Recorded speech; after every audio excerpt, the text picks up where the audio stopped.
Hello नमस्कार दोस्तों, मैं सत शेखावत आप सभी का Excellence Academy by Surendra Singh पे स्वागत करता हूं। आज हम इतिहास के विषय में चर्चा करेंगे। हिस्ट्री की क्लासेस शुरू कर रहे हैं दोस्तों। अब इस क्लास के अंदर हम पूरी विस्तृत हिस्ट्री के बारे में चर्चा करेंगे। इतिहास किन किन टॉपिक्स को भी पढ़ना है और कैसे इसका विकास हुआ है, हम पूरा विस्तृत जानने की कोशिश करेंगे। तो दोस्तों, आप इसको वीडियो को लाइक शेयर सब्सक्राइब करें और ज़्यादा से ज़्यादा शेयर करें ताकि सभी जो भाई लोग अपनी तैयारी कर रहे हैं उन तक ये पहुंच सके। तो आइए हम पढ़ते हैं इतिहास के बारे में। हिस्ट्री इतिहास है क्या, बात करें दोस्तों, ये दो शब्दों से मिलकर बना है। ये दो शब्दों से मिलकर बना है इतिहास। इति जमा हास, इति जमा हास, ही प्लस स्टोरी, इति जमा हास। इसका अर्थ होता क्या है, इसका मतलब क्या है, इसकी परिभाषा की बात करें, इसकी परिभाषा या अर्थ की बात करें, इसके मीनिंग की बात करें या इसकी डेफिनेशन की बात करें। इतिहास क्या है? इतिहास एक ऐसी चीज है जिसमें हम पुरानी वस्तुओं का, पुरानी घटनाओं का विस्तृत वर्णन पढ़ते हैं, विस्तृत जानकारी लेते हैं, उसी को हम इतिहास कहते हैं। ऐसा ही हुआ होगा, ऐसे बोल सकते हैं। इतिहास मतलब ऐसा ही हुआ होगा, बोल सकते हैं। फिर बात करें दोस्तों, ये इतिहास शब्द या हिस्ट्री शब्द, ये हिस्ट्री वर्ड शब्द की बात करें दोस्तों, इसकी उत्पत्ति या ये डेवलप कहां से हुआ, ये आया कहां से? ये हिस्टोरिका नामक शब्द से आया। हिस्टोरिया, ये दोस्तों हिस्टोरिया नामक शब्द से आया। ये हिस्टोरिया किस भाषा का शब्द है? ये हिस्टोरिया ग्रीक लैंग्वेज का वर्ड है, यूनानी भाषा का शब्द है। ग्रीक लैंग्वेज का वर्ड है दोस्तों, ये यूनानी भाषा का है, ग्रीक लैंग्वेज का वर्ड है, यूनानी भाषा का शब्द है दोस्तों। इस शब्द का अर्थ भी होता है कि पीछे की बातें। हिस्टोरिया इसका अर्थ भी पीछे की बातें होता है दोस्तों। अब बात करें, अब हम बात करते हैं इतिहास का पिता किसे कहते हैं, उसको कहते क्यों हैं, उसी को पिता क्यों कहा और ये इतिहास शब्द आया कैसे? देखिएगा, इसी बात पर चर्चा करते हैं। फादर या फिर इसका जनक, फादर या फिर जनक, इतिहास का पिता, इतिहास का फादर ऑफ हिस्ट्री या इतिहास का जनक किसे कहते हैं दोस्तों? हीरोडोटस को कहते हैं। हीरोडोटस को कहते हैं दोस्तों। हीरोडोटस को ही इतिहास का पिता या फादर क्यों कहा गया? रीजन इसके पीछे दोस्तों, इसी ने एक बुक लिखी थी, इसने एक बुक लिखी थी हिस्टोरिका बुक लिखी। इस बुक में ऐसा क्या जिसने एक बुक लिखी जिससे उसे इतिहास का पिता ही कहा जाने लग गया? इसको क्या लिखा हुआ इस बुक में, वही पढ़ेंगे हम। इस बुक में क्या लिखा, इस बुक के अंदर इसने बताया, इस बुक के अंदर इसने बताया, क्या बताया? यूरोप महाद्वीप के देश, दो देश पड़ते हैं यूरोप के, यूरोप में दो देश पड़ते हैं जिसका नाम है नंबर 1 पे एथेंस और नंबर 2 पे स्पार्टा। एथेंस और स्पार्टा दो देश पड़ते हैं दोस्तों, आपने नाम सुना होगा, यूरोप कंट्रीज हैं। इन दोनों के बीच एक युद्ध हुआ, इन दोनों के बीच एक लड़ाई हुई और उस लड़ाई का नाम था दोस्तों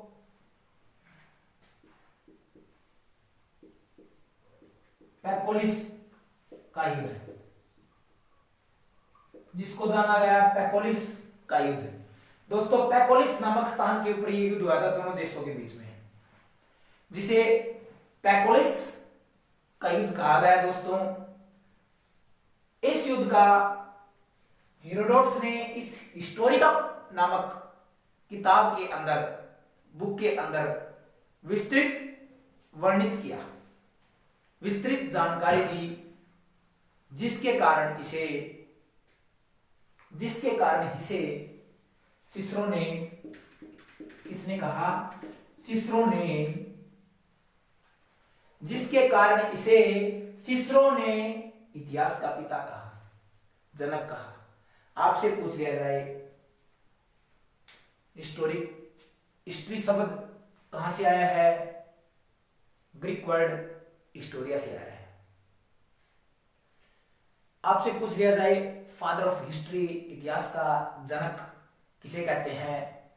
कहेंगे हेरोडोटस को। इसने कौन सी बुक लिखी? हिस्टोरिका लिखी। हिस्टोरिका में क्या था? यूरोप के दो देश पड़ते हैं, एथेंस और स्पार्टा। उन दोनों के बीच एक युद्ध हुआ, पैकोलिस नामक युद्ध हुआ, और इस युद्ध का वर्णन हेरोडोटस ने अपनी पुस्तक हिस्टोरिका के अंदर किया, जिससे सिसरो ने उसे इतिहास का पिता कहा। दोस्तों ये क्वेश्चन थे, और एक क्वेश्चन और आता है आपके सामने। इस हेरोडोटस का अपनी संस्कृत भाषा में नाम क्या था? अपने संस्कृत भाषा में इसी का नाम था हरिदत्त। हरिदत्त अपनी संस्कृत भाषा के अंदर इसे हरिदत्त के नाम से, संस्कृत भाषा में इसे हरिदत्त के नाम से जाना जाता है। दोस्तों तो आपसे पूछा जा सकता है, इंपॉर्टेंट पॉइंट है, नोट करना। दोस्तों ये थी इतिहास के बारे में थोड़ी सी इंट्रोडक्शन या जानकारी। फिर देखते हैं दोस्तों हम किस घटना को इतिहास के अंदर लाएंगे और किस घटना को इतिहास के अंदर नहीं लेके आएंगे। इसके लिए हम कैसे कोई घटना है वो इतिहास के अंदर जुड़ती है या नहीं जुड़ेगी, उसके बारे में क्या क्या जानकारी है। तो दोस्तों हम बात करते हैं सोर्स ऑफ हिस्ट्री, इतिहास के स्रोत। अब बात करेंगे दोस्तों हम सोर्स ऑफ हिस्ट्री, इतिहास के स्रोत। इसके सोर्स वगैरह क्या है?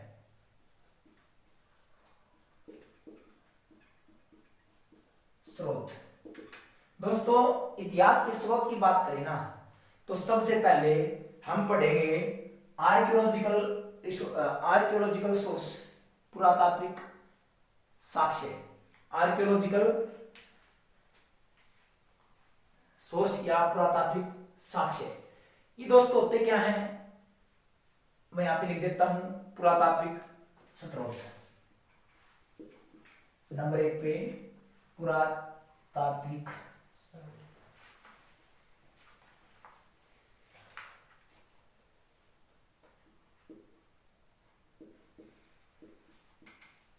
आर्कियोलॉजिकल रिसोर्सेज, पुरातात्विक स्रोत। ये दोस्तों होते क्या है? जैसे कि हमारे पास कोई भी किसी भी चीज का अवशेष मिलते हैं, जीवाश्म वगैरह मिलते हैं, कोई भी चीज हमें उसके फॉसिल्स वगैरह मिल गए, फॉसिल्स को हम बोलते हैं अवशेष या जीवाश्म, जीवाश्म वगैरह मिल गए, या फिर कोई किसी की मोमेंटम वगैरह मिल गई, स्मारक वगैरह, स्टेच्यू वगैरह मिल गया, मूर्ति वगैरह, कॉइन्स वगैरह मिल गई, या फिर जैसे कि अभिलेख वगैरह बोलते हैं, इंस्क्रिमिनेशन जिसको बोलते हैं, अभिलेख वगैरह मिल जाए, तो ये सभी क्या आते हैं? पुरातात्विक स्रोत। फॉसिल्स, मुद्रा वगैरह मिल जाए, कॉइन्स वगैरह, सिक्के वगैरह, स्मारक, मूर्ति वगैरह, ये मिल जाए ना, ये क्या आएंगे? पुरातात्विक स्रोत आते हैं हमारे। जैसे मूर्ति, स्मारक, अभिलेख, सिक्के, सिक्के, ये चीज मिल जाए ना, ये सभी किसके अंदर आती है? पुरातात्विक स्रोतों के अंदर आती है। फिर आपसे नंबर 2 पे बात की जाए, ये क्या होते हैं? आगे आते हैं वही साहित्यिक स्रोत। आगे आते हैं साहित्यिक स्रोत। साहित्यिक स्रोत क्या होते हैं? साहित्यिक स्रोत, और साहित्यिक स्रोतों को अंग्रेजी के अंदर बोलते हैं हम लिटरेसी रिसोर्सेस, लिटरेसी सोर्स बोलते हैं, जिनको साहित्यिक स्रोत बोलते हैं, लिटरेसी सोर्स बोलते हैं। ये लिटरेसी सोर्स होते क्या है दोस्तों? हमारी कोई धार्मिक पुस्तक होती है, अधार्मिक पुस्तक वगैरह होती है, जो धार्मिक और अधार्मिक चीजों से जुड़ी हुई चीजों को क्या बोलते हैं हम? साहित्यिक स्रोत बोलते हैं दोस्तों। लिटरेसी रिलीजियस और नॉन रिलीजियस चीजें आती हैं इनके अंदर, उन्हें को हम क्या बोलेंगे? साहित्यिक स्रोत बोलेंगे। फिर नंबर 3 पे बात करें दोस्तों, विदेशी यात्रियों का विवरण, डिस्क्रिप्शन ऑफ फॉरेन ट्रेवलर्स। विदेशी यात्रियों का विवरण, वो कैसे बता रहे हैं, उनके बारे में क्या क्या लिख रहे हैं, उनसे पढ़कर हमें इतिहास के बारे में जानकारी मिलती है, तो ये भी इसके अंदर आएंगे। तो ये 3 बात थी दोस्तों, पुरातात्विक, साहित्य और विदेशी यात्रियों का विवरण। ये तीनों बातों से कुछ न कुछ इतिहास की जानकारी इन्हीं से जुड़ी होती है। फिर बात करें दोस्तों, हम भारतीय इतिहास को कितने भागों के अंदर बांटते हैं और कैसे कैसे उनके बारे में पढ़ते हैं, तो हम देखेंगे अब उसके भाग और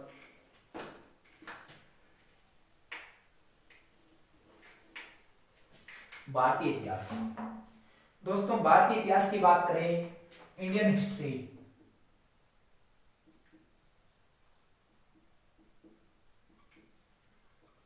इंडियन हिस्ट्री। दोस्तों इंडियन हिस्ट्री को मेजर 3 पार्ट्स के अंदर डिवाइड करते हैं। मेनली मुख्य रूप से 3 भागों के अंदर डिवाइड करते हैं, 3 भागों के अंदर बांट के पढ़ते हैं। कौन से हैं दोस्तों? देखो ध्यान से, प्राचीन, एंशियंट, फिर मध्यकालीन, इसको बोलते हैं मिडवल हिस्ट्री, मिडवल,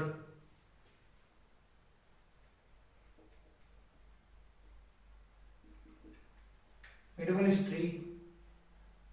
मैं हिंदी के अंदर लिख देता हूं दोस्तों, जगह नहीं बचेगी।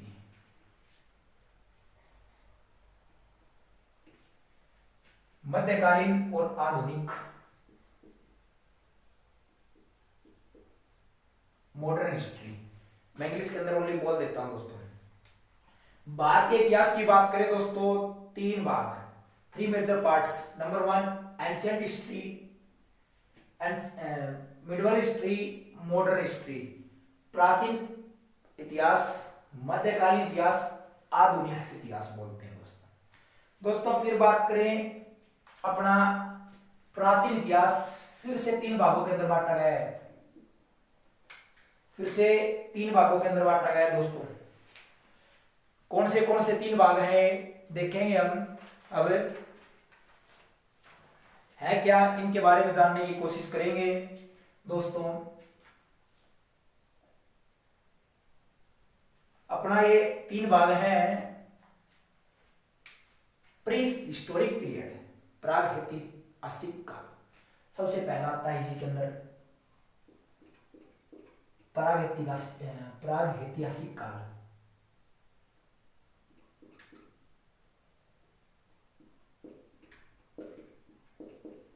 प्रागैतिहासिक, प्री हिस्टोरिक पीरियड। फिर आता है दोस्तों आधे ऐतिहासिक काल,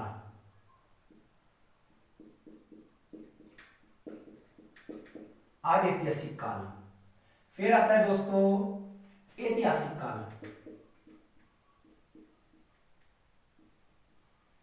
इसको बोलेंगे दोस्तों प्री हिस्टोरिक काल, proto historic period, pre historic period, proto historic period, historic period बोल लेंगे इसको दोस्तों। फिर इस बात को जो प्री हिस्टोरिक पीरियड है, प्रागैतिहासिक काल है, प्रागैतिहासिक काल, इसको हम 2 भागों में बांटते हैं।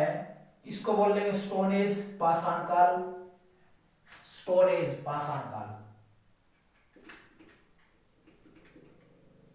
पाषाण युग, और इसको बोल लेंगे ताम्र युग। दोस्तों क्या क्या बताया मैंने, ध्यान से देखना। तीन भाग प्राचीन इतिहास जो अपना एंशिएंट हिस्ट्री है उसके तीन भाग हो रहे हैं, प्रागैतिहासिक काल, आद्य ऐतिहासिक काल और ऐतिहासिक काल। प्री हिस्टोरिक, प्रोटो हिस्टोरिक और हिस्टोरिक पीरियड बोलते हैं इनको। और प्री हिस्टोरिक पीरियड जो प्रागैतिहासिक काल है ना, इसको फिर दो भागों के अंदर बांटा गया है, पाषाण युग और ताम्रपाषाण युग। ताम्र युग, पाषाण युग, इसको पाषाण युग क्यों कहा गया है दोस्तों? इस युग के अंदर मनुष्य ने सिर्फ ही सिर्फ हथियारों के लिए और अपने यूज के लिए पत्थरों का यूज किया था। और इस युग में आते आते आगे उसने किसका यूज करना शुरू कर दिया? तांबा धातु का यूज करना शुरू कर दिया, कॉपर का यूज करना शुरू कर दिया। और तांबा का यूज करना शुरू किया, उस जहां से तांबे का शुरू किया उसने यूज करना, प्रयोग करना शुरू किया, उसी समय को कहा गया ताम्र युग। उसी समय से ताम्र युग स्टार्ट हो जाता है, कॉपर एज स्टार्ट हो जाती है। फिर बात करें दोस्तों अपना एक पाषाण जो सिस्टम है, पाषाण वाला सिस्टम है ना, जो भी अपना ये पाषाण वाला सिस्टम है, युग है, ये फिर कितनों के अंदर है? बात करें इसकी, ये फिर से तीन भागों के अंदर डिवाइड है, ये फिर से तीन भागों के अंदर बटा हुआ है, फिर से तीन भागों के अंदर बटा हुआ है। कौन सा? पैलियोलिथिक एज, इसको बोलेंगे पूरा पाषाण काल, पूरा पाषाण काल, मध्य पाषाण काल, मध्य पाषाण काल, और इसको बोलेंगे नव पाषाण काल, नव पाषाण काल। पैलियोलिथिक एज, मेसोलिथिक एज, इसको बोलेंगे नियोलिथिक एज। दोस्तों इन तीनों की क्या क्या खासियतें हैं ये भी बताएंगे, इन तीनों को कैसे अलग किया गया ये भी बताएंगे, ये तीनों ही क्यों आई, क्या कारण था इसका, ध्यान से देखिएगा। हम बात करें पाषाण काल के तीन भाग हैं दोस्तों। पाषाण काल के इस भाग की बात करें ना दोस्तों, इसकी बात करें दोस्तों, तो अब हम यहाँ पे मनुष्य था कैसे, मनुष्य यहाँ पे कैसा था दोस्तों? यहाँ पे मनुष्य शिकारी था, यहाँ पे मनुष्य कैसा था? शिकारी था। उसको इतनी ज्यादा सामाजिक ज्ञान नहीं था, उसको जीवने का इतना ज्यादा तरीका मालूम नहीं था, वो सिर्फ जानवरों का शिकार करता था और खाता था, शिकार करने की ज्यादा कोशिश रखता था, उसको इतना ज्यादा पूरा पाषाण काल के अंदर इतनी ज्यादा नॉलेज नहीं थी। फिर पूरा पाषाण काल के अंदर ही उसने मनुष्य ने क्या किया? आते आते समय की बौछारों के कारण ही उसने क्या कर लिया दोस्तों? आग की खोज कर डाली। पूरा पाषाण काल में ही मनुष्य ने आग की खोज कर डाली और वह आग की सहायता से अपने भोजन को पकाकर खाने लग गया, आग के अच्छे थोड़ा सा यूज करने लग गया। और यहीं पर दोस्तों फिर बात करें आगे किसकी? मध्य पाषाण काल की बात करें। ये मध्य पाषाण काल था क्या? और दोस्तों आगे और भी अच्छी से बात करेंगे इनकी टॉपिक वाइज, लेकिन थोड़ा सा आपको इनको थोड़ा सा अलग अलग बता देता हूँ है कैसे। दोस्तों यहाँ पे उसने क्या कर दिया? यहाँ पे हथियारों का प्रयोग था, यहाँ पे पत्थर के बड़े बड़े हथियार थे, बड़े बड़े पत्थर के हथियारों का प्रयोग था यहाँ पे। लेकिन जैसे मध्य पाषाण काल की बात आई, मेसोलिथिक एज की बात आई, इसी को माइक्रोलिथिक एज भी बोलते हैं। माइक्रोलिथिक एज क्यों बोलते हैं दोस्तों? यहाँ पे बड़े पत्थर के हथियारों का प्रयोग करता था मनुष्य शिकार करने के लिए पूरा पाषाण काल में। तो जैसे ही वो मध्य पाषाण काल के अंदर आया ना, जैसे मध्य पाषाण काल के अंदर आया वो, उसके हथियार क्या हो गए? छोटे हो गए आकार में, छोटे हथियारों का प्रयोग करने लग गया वो। इसी कारण से इसको माइक्रोलिथिक एज कहा गया। और यहाँ पे आते आते उसने क्या कर लिया? उसी को यहाँ पे आते आते उसने क्या सीख लिया? उसने पशुपालन की शुरुआत करनी शुरू कर दी। पशुपालन की शुरुआत की। पहले तो शिकार करना ही जानता था वो, पूरा पाषाण काल तक तो उसको सिर्फ शिकार करने के अलावा कुछ नहीं मालूम था। आग की खोज कर ली थी, बड़े बड़े हथियार यूज करता था, किसके वो बड़े बड़े पत्थरों के हथियार यूज करता था। फिर बात करें मध्य पाषाण काल। मध्य पाषाण काल में आते आते हथियारों के आकार छोटे हो गए, माइक्रोलिथिक एज कहा गया उसको। फिर बात करें दोस्तों, पशुपालन की शुरुआत करने लगा, पशुओं के बारे में जानने लगा वो। फिर बात करें दोस्तों नवपाषाण काल की। ये कैसे अलग हुआ? पशुओं के साथ साथ उसने क्या करना शुरू कर दिया? खेती करना शुरू कर दिया, कृषि करना शुरू कर दिया, एग्रीकल्चर की तरफ बढ़ने लग गया, वो कृषि करना स्टार्ट कर गया, भोजन को उगाने लग गया, और भी उसको अच्छे से ज्ञान होने लग गया, विकसित हो गया। तो ये दोस्तों ऐसे ऐसे अलग थे। फिर बात करें दोस्तों, अब तक मैंने कोई भी डेट वगैरह का जिक्र नहीं किया है, डेट वगैरह का जिक्र करेंगे, क्योंकि आप लोग इसी हिस्ट्री से डरते क्यों? हिस्ट्री से डरते हो आप लोग कि तारीख याद करनी पड़े। नहीं भाई, तारीख याद नहीं करनी पड़ती, तारीख रटी नहीं जाती है। हिस्ट्री हम पढ़ेंगे कहानी के माध्यम से, आपको रटने की जरूरत नहीं पड़ेगी, आप सिर्फ खेलते खेलते पढ़ेंगे हिस्ट्री।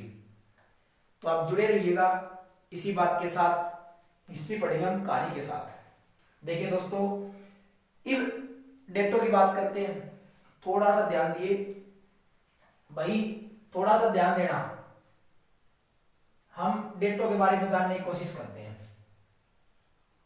दोस्तों, आपने नाम सुना होगा ईसा मसीह का जन्म, birth of Jesus Christ, Isa Masih का जन्म।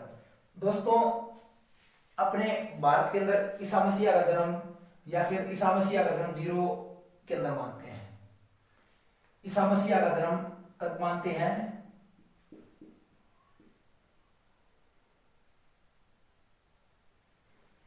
ईसा मसीह का जन्म 0 मानते हैं दोस्तों। फिर बात करें दोस्तों, ईसा मसीह से जन्म से पहले की बात करें, ईसा मसीह से जन्म से पहले की बात करें तो पहले के जितने मिशन होंगे, जैसे 100, 400, 800, 1000, जैसे ये जो उल्टी चल रही है ना, बढ़ते क्रम में चल रही है उल्टी, देखो 1000, 800, 400 ये घटते क्रम में आगे की तरफ। इन सभी को बोल लेंगे दोस्तों हम BC, before Christ, before Christ BC. और इसी को हिंदी के अंदर बोल लेंगे ईसा पूर्व। क्या बोलेंगे दोस्तों? ईसा पूर्व, ईसा पूर्व। जैसे दोस्तों आगे की तरफ बढ़ेंगे 100, 200, 300, 400, जो बढ़ते क्रम के अंदर होंगे ना, उनको हम बोलेंगे AD, after Domini, after Domini, AD. और इनका हिंदी मतलब होगा ईस्वी, ईस्वी। हिंदी में बोलेंगे ईस्वी जो बढ़ते क्रम के अंदर है, और ईसा पूर्व जो घटते क्रम के अंदर है। 200, 250, 40, 30 ये क्या होंगी भाई? बीसी। और जैसे आपको 100, 200, 300, 400 बढ़ते क्रम के अंदर वो ईस्वी, और ईसा पूर्व जो घटते क्रम के अंदर है। याद रहेंगी ये चीज। और 0 पे माना गया ईसा मसीह का जन्म। ये थी हमारी डेटों के बारे में जानकारी। फिर बात करें दोस्तों, अब इनकी कौन सा पीरियड कैसे कैसे डेट वाइज आता है, इसकी बात करते हैं दोस्तों। इसकी बात करें पूरा पाषाण काल की, पूरा पाषाण काल की बात करें दोस्तों, इसके समय की बात करें तो हमारा इतिहास बात करें, इसके कोई फिक्स साक्ष्य नहीं है कि इतना पुराना है, नहीं। बहुत सी चीजें हैं जिनके कोई अनुमानित डेट नहीं बता जा सकती कि इतनी पुरानी से नहीं बता सका भाई, ऐसा कोई उनका विशेष एविडेंस नहीं है, साक्ष्य नहीं है। लेकिन हम मानकर चलते हैं कि पूरा पाषाण काल की शुरुआत 5 लाख से 8000 बीसी तक मानते हैं इसको। पूरा पाषाण काल की शुरुआत 5 लाख से 8000 बीसी तक, 8000 ईसा पूर्व तक इसकी डेट मानते हैं। फिर बात करें दोस्तों आगे, ये होता है 8000 से 4000 के बीच, 4000 BC के बीच। फिर इसकी बात करें दोस्तों आगे, ये रहेगा 4000 से 2500 BC के बीच रहेगा दोस्तों। जैसे ही नवपाषाण काल की बात आएगी ना दोस्तों, मनुष्य क्या जाएगा, ताम्रपाषाण काल में कॉपर की खोज कर लेगा। ये रहेगा 3000 से 2000 के बीच, लगभग 3000 से 2000 के बीच रहेगा लगभग ये। फिर बात करें दोस्तों आद्य ऐतिहासिक काल, प्रोटोहिस्टोरिक पीरियड की बात करें दोस्तों यहाँ पे ना मनुष्य क्या करेगा, ध्यान से देखना दोस्तों। यहाँ पे मनुष्य क्या कर लेगा, यहाँ पे मनुष्य कर देगा अद्भुत चमत्कार। कैसे कर देगा, ध्यान से देखो दोस्तों। जैसे ही मनुष्य इसके अंदर आएगा, इसका पीरियड रहेगा, अपना जो सिविलाइजेशन वगैरह आती है ना, सभ्यताएं आती है, वो इसी के अंदर आती है। मनुष्य यहाँ पे कांस्य धातु का यूज करना शुरू कर देगा, ब्रोंज। इसमें क्या मिलाएगा, कॉपर में टिन मिला देगा। कॉपर के साथ क्या मिला देगा, इस तांबर के साथ क्या मिला देगा, तांबे के साथ टिन धातु का प्रयोग कर देगा, जिससे क्या बन जाएगा, कांस्य धातु। और इस कांस्य धातु के साथ इसको क्या कहेंगे हमें, ब्रोंज एज कांस्य युग। कांस्य युग बोलेंगे दोस्तों इसको। फिर दोस्तों इसके अंदर क्या भाई, दो बातें इंपॉर्टेंट है। कौन सी ध्यान से देखना। इसी के अंदर पढ़ेंगे हम सिंधु घाटी सभ्यता या हड़प्पा सभ्यता। फिर पढ़ेंगे अपनी वैदिक सभ्यता।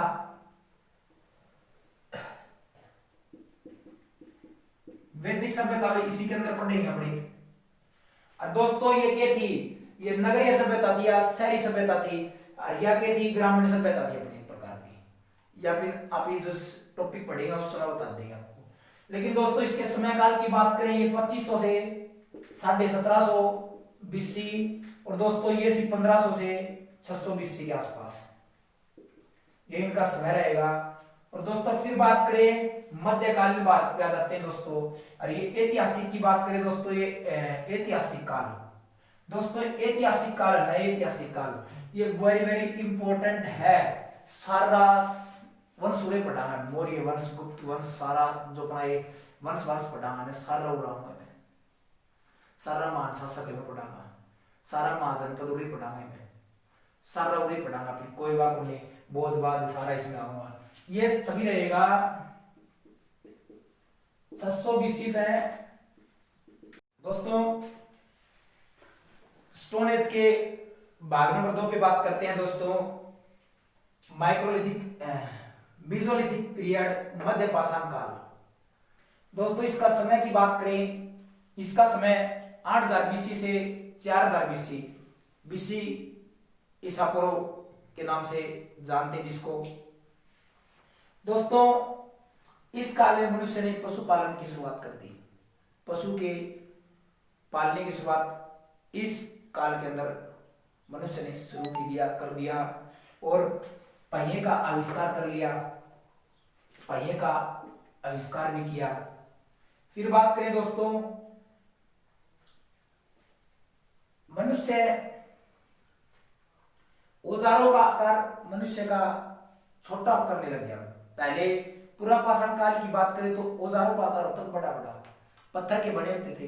लेकिन यहां भी पत्थर के औजार हैं, लेकिन उनका क्या कर दिया मनुष्य ने, आकार छोटा कर दिया। छोटे आकार के हथियारों का प्रयोग करने लगा। फिर बात करें दोस्तों, सबसे पहले पशुपालन का जो साक्ष्य मिला है वो आदमगढ़ यूपी, आदमगढ़ मध्य प्रदेश, एमपी, आदमगढ़ मध्य प्रदेश के अंदर। फिर दूसरी जगह बागोर राजस्थान के अंदर से मिली है। फिर बात करें दोस्तों, इस आकारों के छोटे होने के कारण, हथियारों के आकार जो छोटे हो गए, इसी कारण से इस पीरियड को माइक्रोलिथिक युग भी कहा गया है, एज भी कहते हैं। इंपॉर्टेंट बात है, माइक्रोलिथिक एज या माइक्रोलिथिक युग किसी कहते हैं, मध्य पाषाण काल को कहते हैं। फिर आपसे पूछ लिया जाए इसका जनक कौन है, इसका फादर CL क्लाइव इसका जनक है।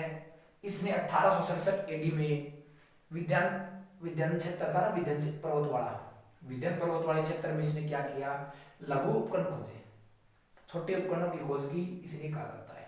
फिर आपसे ये यूपीएससी के अंदर पूछा गया क्वेश्चन है, तीर कमान का विकास मध्य पाषाण काल में हुआ था। ये यूपीएससी का क्वेश्चन आ चुका है। तो ये दोस्तों बात करते हैं नवपाषाण काल की, नियोलिथिक पीरियड। ये 4000 से 2500 बीसी के बीच रहा है। इसकी बात करें दोस्तों, मानव ने कृषि की शुरुआत इसी काल में की थी। तो प्रथम कृषि के साक्ष्य मेहरगढ़ बलूचिस्तान जो पाकिस्तान के अंदर पड़ता है, उसके अंदर इसके पहले कृषि के साक्ष्य मिले हैं। फिर बात करें दोस्तों, सबसे पहले कृषि करना मनुष्य ने किन किन चीजों की कृषि करने की शुरुआत की। शुरू में सबसे पहले जो गेहूं कपास की शुरुआत की, तीनों की। आपसे पूछ लिया जाता है कि मनुष्य ने सबसे पहले कृषि कब की, नवपाषाण काल में। पहले कृषि के साक्ष्य कहां से मिले, मेहरगढ़ बलूचिस्तान जो पाकिस्तान के अंदर पड़ता है उससे मिले। किन किन की फसलों की खेती सबसे पहले की, जो गेहूं कपास। फिर बात की जाए कि चावल की खेती के साक्ष्य कहां से मिले, चावल की खेती के साक्ष्य सराय नहर यूपी से मिले। आपसे पूछ लिया जाए चावल की कृषि के साक्ष्य कहां से मिले, सराय नहर यूपी से मिले। मानव कंकाल के साक्ष्य कहां से मिले, मानव कंकाल के साक्ष्य बुर्जहोम जम्मू कश्मीर से मिले। मानव कंकाल के साक्ष्य बुर्जहोम जम्मू कश्मीर से मिले। फिर आपसे दो क्वेश्चन यूपीएससी के हैं, ये आपसे पूछ लिए जाते हैं और आपके लिए इंपॉर्टेंट भी हैं। फिर आपसे पूछ लिया जाए नवपाषाण शब्द के जनक किसे कौन है, नवपाषाण शब्द के जनक, ये नवपाषाण शब्द लेकर कौन आया, तो सर जॉन लुम्बांक, सर जॉन लुम्बांक नवपाषाण शब्द के जनक। फिर आपसे पूछ लिया जाए नवपाषाणिक क्रांति शब्द के जनक, नवपाषाणिक क्रांति शब्द के जनक गॉर्डन जाइट, गॉर्डन जाइट। तो दोस्तों ये था हमारा इतिहास की शुरुआत और ये क्लासेस आपके लिए विशेष शुरू की गई है। तो दोस्तों मैंने आपको एक क्लास दी है, आप इसका रिस्पॉन्स कमेंट के अंदर बताना कैसी लगी आपको, क्योंकि हमें भी पता लगे कि मैं आपको कैसे ये प्रोवाइड करा रहे हो, कंटेंट सही है या फिर नहीं है। आप क्वेश्चन लगा के देखना। मेरे हिसाब से one day exam plus UPSC pre के क्वेश्चंस इतने कंटेंट से लग जाना चाहिए, तो आप लगाने की कोशिश करना। धन्यवाद, मैं विदाई लेता हूं। दोस्तों हम टॉपिक के ऊपर बात करते हैं प्री हिस्टोरिक पीरियड, प्रागैतिहासिक काल। प्रागैतिहासिक काल को हमारे इसको दो भागों में बांटा गया है, स्टोन एज पाषाण काल और कॉपर एज ताम्र पाषाण काल, ताम्र काल इसको बोलते हैं। फिर दोस्तों स्टोन एज है ना अपनी पाषाण काल है, स्टोन एज पाषाण काल है। फिर से इसे तीन भागों के अंदर बांटा गया है। तो इस पहले भाग की बात करते हैं। आज पहले भाग की बात करते हैं पैलियोलिथिक पीरियड, पूरा पाषाण काल। दूसरा भाग आएगा मध्य पाषाण काल, मीजोलिथिक एज। इससे नेक्स्ट आएगा नियोलिथिक एज, नवपाषाण काल। दोस्तों बात करें हम पूरा पाषाण काल की, पूरा पाषाण काल का जनक या फादर किसे कहा जाता है, आपसे क्वेश्चन पूछ लिया जाए तो पूरा पाषाण काल का जनक या पिता डॉक्टर प्राइमरोज को कहा जाता है। दोस्तों डॉक्टर प्राइमरोज एक अंग्रेज था। डॉक्टर प्राइमरोज एक अंग्रेज था जिसने क्या किया, 842 एडी की बात है, 842 एडी की बात है। कर्नाटक के रामचूर जिले में जगह पड़ती है लिंगसुगुर, लिंगसुगुर नामक जगह पर पाषाणकालीन उपकरणों की खोज की। इसी कारण से डॉक्टर प्राइमोज को पुरापाषाण काल का जनक कहते हैं। बात की जाए दोस्तों, अब पॉइंट टू पॉइंट आते हैं टॉपिक पर। पुरापाषाण काल या पुरापाषाण काल की बात करें, आग का आविष्कार किया गया इसी पर। पुरापाषाण काल में मानव ने आग का आविष्कार कर लिया था। फिर बात करें दोस्तों, मानव यहाँ पे शिकारी था। मानव के औजार होते थे, जो इक्विपमेंट्स होते थे, औजार दोस्तों वे बड़े आकार में थे और पत्थरों से बने हुए होते थे। आकार के अंदर बड़े और पत्थरों से बने थे। ये औजार 3 इंपॉर्टेंट हैं, मुख्य रूप से 3 मेजर हैं ये एग्जाम्स के लिए। Number 1 hand axes, scrapers, cleavers. Cleavers, hand axes, scrapers आपसे पूछ लिए जाते हैं। और हैंडेक्स की खोज विलियम किंग ने 1848 के अंदर की थी। 1848 के अंदर की थी। साक्ष्य की बात करें कि पुरापाषाण काल के साक्ष्य कहां से मिलते हैं? बेलन नदी घाटी से, सोहन नदी घाटी से और नर्मदा नदी घाटी से। बेलन नदी घाटी, सोहन नदी घाटी, नर्मदा नदी घाटी, तीनों से पुरापाषाण काल के साक्ष्य मिलते हैं। फिर बात करें दोस्तों, वह स्थान बताइए जहां से पुरापाषाण काल का जिक्र या साक्ष्य मिलता है। स्थान पूछ लिया आपसे, प्रॉपर जगह पूछ ली जाए तो प्रॉपर जगह भीमबेटका, मध्य प्रदेश, भोपाल के अंदर पड़ती है। मध्य प्रदेश, भोपाल के अंदर पड़ती है दोस्तों। फिर बात की जाए दोस्तों कि 1950 एडी के अंदर, 1950 एडी के अंदर स्टुअर्ट पिगट ने एक बुक लिखी। 1950 एडी के अंदर स्टुअर्ट पिगट ने एक बुक लिखी, pre historic India. Pre historic India. तो दोस्तों एक बार मोटा मोटा रिवीजन फिर से। दोस्तों पुरापाषाण काल में मानव ने आग की खोज कर ली। मानव शिकारी था। 3 मुख्य रूप से औजार थे, हैंडेक्स, स्क्रैपर्स, क्लेवर्स। हैंडेक्स की खोज विलियम किंग ने 1848 के अंदर की। फिर साक्ष्य 3 जगहों से मिले हैं, बेलन नदी, सोहन नदी, नर्मदा नदी घाटी से। जगह पूछ रही है भीमबेटका, मध्य प्रदेश, भोपाल के अंदर। और 1950 एडी में स्टुअर्ट पिगट ने एक बुक लिखी प्री हिस्टोरिक इंडिया।